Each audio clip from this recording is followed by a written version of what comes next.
that killed the series off, and we had to wait another 3 years, 2006, for a Legend. I'm glad I looked this one up because I couldn't remember much about Legend. There was only one thing I remembered about Legend, but we'll discuss that in a bit.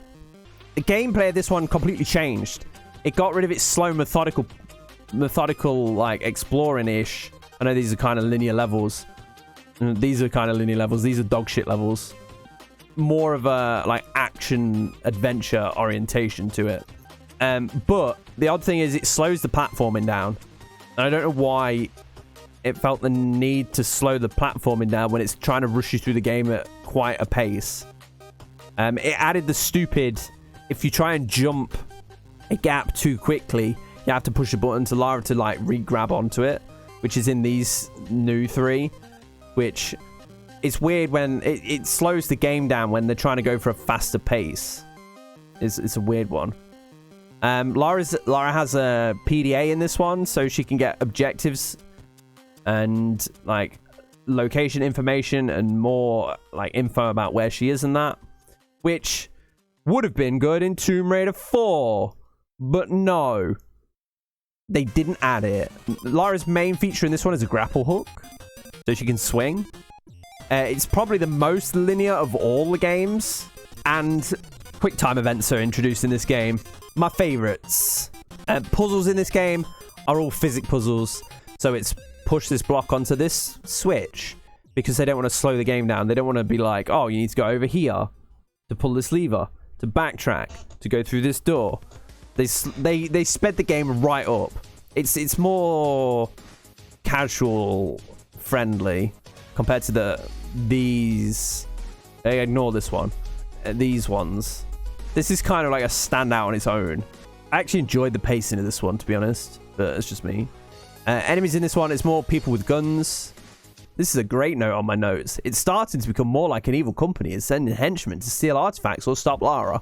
More on that later. The combat, I wasn't a fan of the gunplay in this game. They had this mechanic where if you're closer to the target, you'll hit it. Whereas if you're further away, you'll miss. It just didn't feel good. But they did add a targeting so you can actually see who you're targeting at, which in these old Tomb Raider games, she would point a gun, but if she killed it and you didn't let go of the trigger, she would continue to shoot it. And if another, like, wolf came or another person came, you wouldn't switch. So you had to, like, stop for a good second or two and then let her lock on before you should shoot it. Where this one, I gave you a target, what you're shooting at. So, and they added, like, sliding and dodging more. This one was just a case of just jumping to the side and you could literally kite anything. It's a little bit of an exploit. Controls are good in this one. The tank controls are gone. There's no input lag. The only thing I didn't like was the camera control. The camera is, if you move around Lara, the second Lara moved, it would snap back behind her. There was no, like, independent camera move. Considering this was on the Xbox 360, there should have been now a point where you can independently move the camera from being stuck behind whatever the objective following is. I did have some janky controls in climbing, though, where when she jumps, she, like, locks onto a ledge, but sometimes she just wouldn't lock onto the ledge and just make the jump. It was weird. It's a bit janky. That was better than the first one, so yeah, sure. How you knows? I don't know if that was, like, the ledge I wasn't meant to jump there, or whether there's just, like, some dead area, but it made it climbing a little bit more frustrating. This one, you have sections where you're on a motorbike and you have to shoot enemies that are coming at you. That's dog shit. That's utter dog shit. The controls were so bad. You can't steer left and right because you have to hold forward to accelerate. But then you can't aim the gun at shooting the enemies and dodging the stuff on the road and that. It's just shit. Because you gotta keep up with it. It's just not good. It's just terrible. The swimming's good. Swimming's good in this one. You don't get. They got rid of the whole getting stuck on edges, which made swimming good. It wasn't the worst in these because the swimming spaces were like open pools. It was more here where it was like terrible, but this made it just actually nice to swim. You didn't like question, are you going to actually get through this or not? You actually could swim with confidence. It's not anything I thought I'd ever say, but we can swim with confidence. We like that. Story-wise, we have quite a bit of story in this one, actually. We get introduced to Lara's mother. We meet Amanda, a girl from Lara's past, who she did archaeological stuff with. We get into this, ties in with the films with Angelina Jolie in it, and she has these sidekicks, and I just couldn't give a shit about them. They're just terrible. The banter was not even funny. I hated it. They were just super annoying. And that's all I'm saying on that one. These three are very story driven, and I don't want to spoil it too much. But the story is good. You'd enjoy it if you've not played it. These three have when you start the game, you can play on easy, medium, and hard. So there's no real difficulty spike to it. I played it on medium, and I didn't even notice. I probably could have easily played these on hard and not even noticed. They're not hard games at all. They're so tailored to casual market. It's kind of funny. Music, sound effects, and voice acting. Keely Hawes takes over Lara's voice acting. She's chef's kiss. She's really good at it. She's genuinely really, really good at it. And probably one of the best. Probably the best Lara voice actress out there, in my opinion. And the music is pretty good in this one as well. It's not going to be mind-blowing, but it's not bad either. Right, do I recommend? This game needed to be longer. It was so short, I was disappointed. If it was longer, I think they could have made it longer. Like, no joke. If they got rid of some of the extra shit, they could have actually made it longer, and I would have enjoyed it a lot more. Except the bite levels. The bite levels, they should have just completely cut the bite levels out completely, because they were just fucking dog shit. Like, I can't even describe how bad they were. Yeah, I've played it. I'm never going to play it again.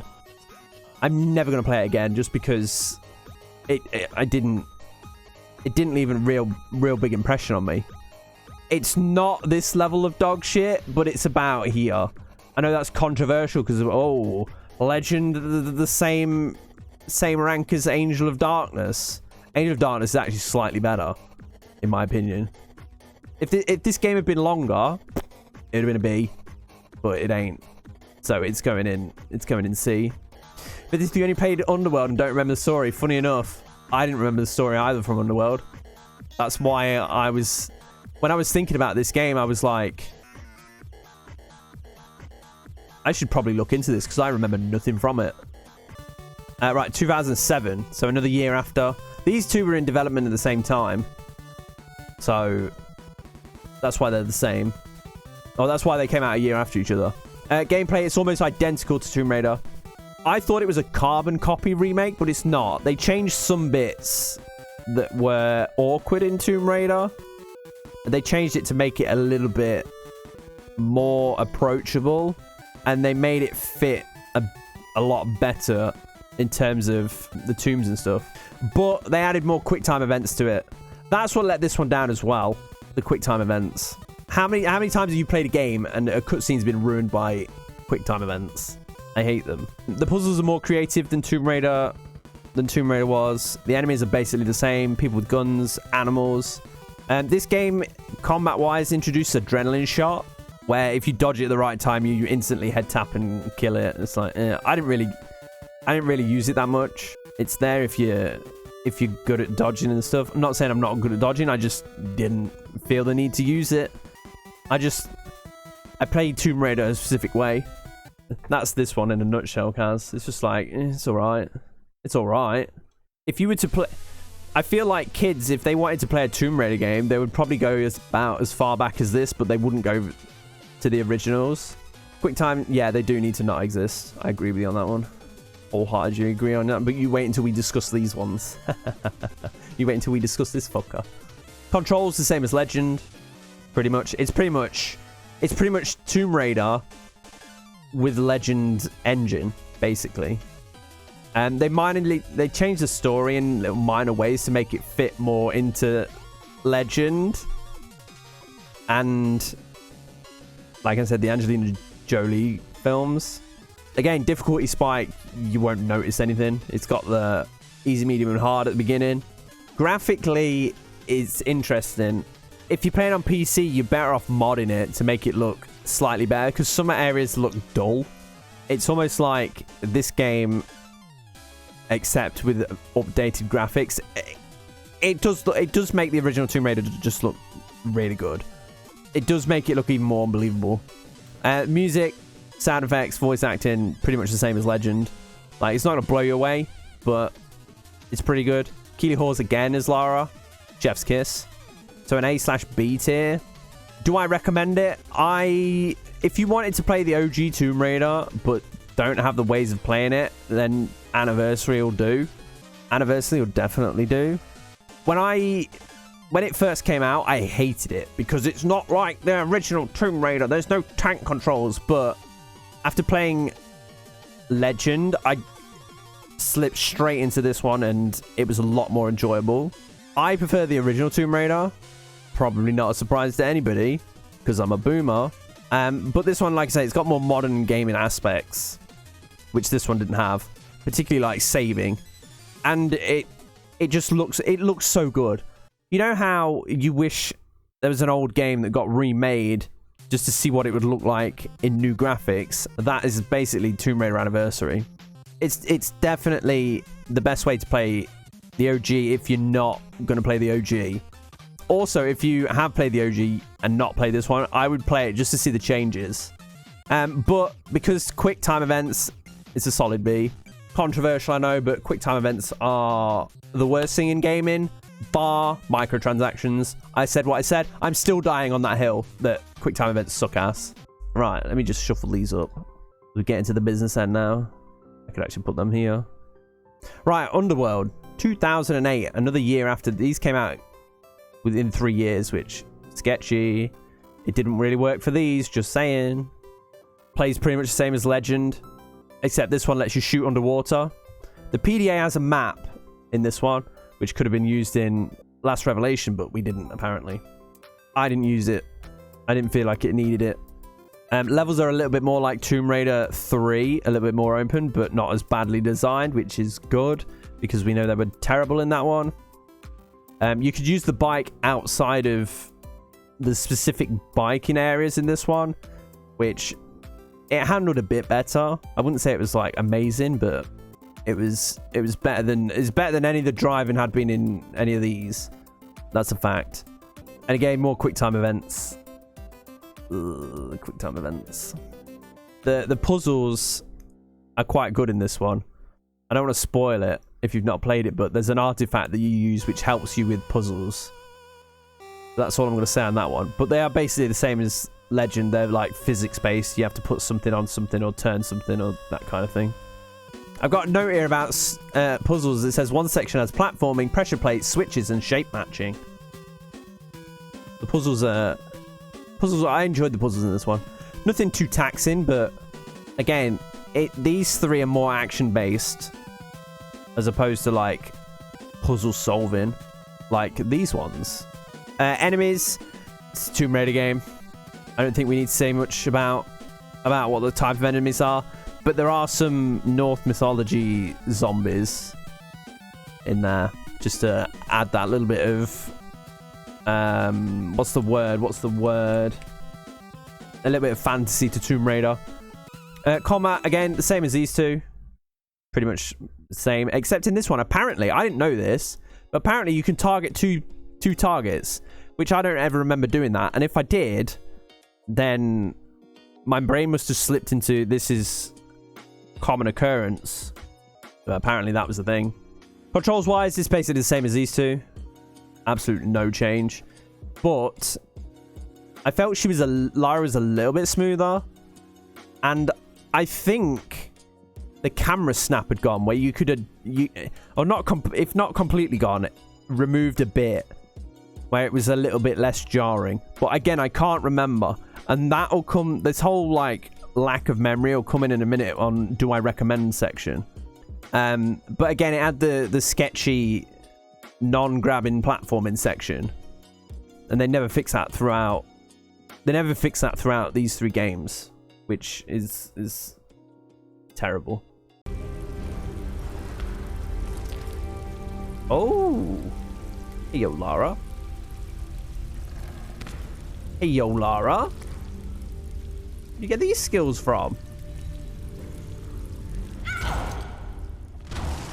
You still got them skills. You got them skills to die in a heap. Story-wise, it continues the story that's laid down by these two. It's one of them, it starts off in the present day, and then it's like, oh, cliffhanger, and then we go back and find out what leads up to that point. I don't remember a lot of the story, so that might tell you a bit about the game. I don't remember a lot about it. We do see more of Lara's extended family, though. She mentions her grandfather, and the side characters are a lot less in this one. Thank God for that, because the side characters were super annoying. I don't think they were even in Anniversary. I think they completely got rid of them, which is a bit weird. Imagine having them, getting rid of them, and then having them but not as annoying. It's a good old cocktail of games there. Difficulty spike. It was steady up until when you pick up one particular weapon. Again, it's story related, so I'm not going to spoil it. But you pick one weapon, you literally one tap everything, and it got so easy at that point. I was just like, it's fun, but it's really cheesy. The non-locking onto grappleable ledges kind of let the end game down, because you had to like dodge a buttload of enemies, and it just, yeah, it ramped up a bit, but nothing that you won't notice. The end boss was probably the hardest part, because you're dodging the boss, you're dodging enemies, you're trying to grab onto floating ledges, so it kind of like spikes at the end, but not like massively spiked, if that makes sense. It's more of a reminder that you're at the end game sort of thing. My first note for graphics is Lara's model reminds me of a Suicide Girl model.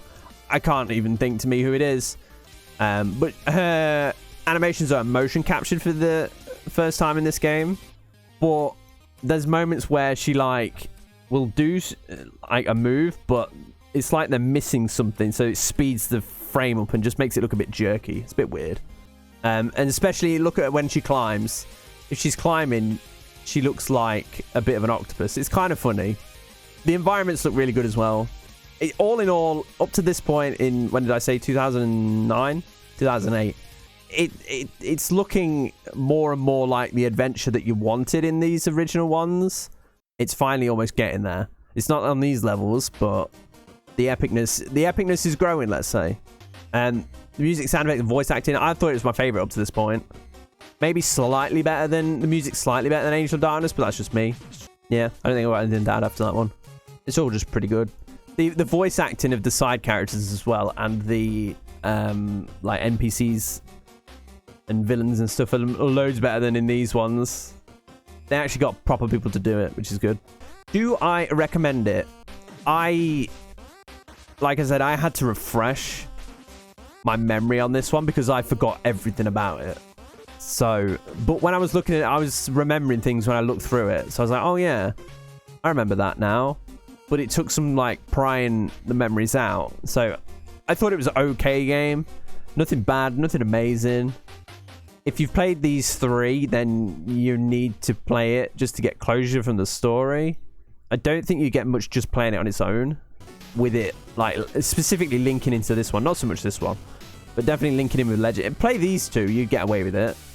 And they're not very long either, so it's definitely better than Legend, but it's not as good as Anniversary. So we'll stick it next to Legend at C rank. I don't think it's the worst one of the three. I don't think it's the best one of the three.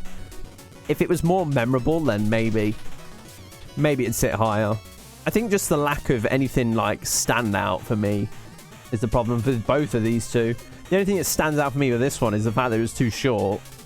And this one that stands out with me is the one particular weapon where you just one tap everything. It's just like, okay, job done. I'll see you next time. I think it's a worthy being in C. I'm sure there'll be people out there be like, how dare, but yeah.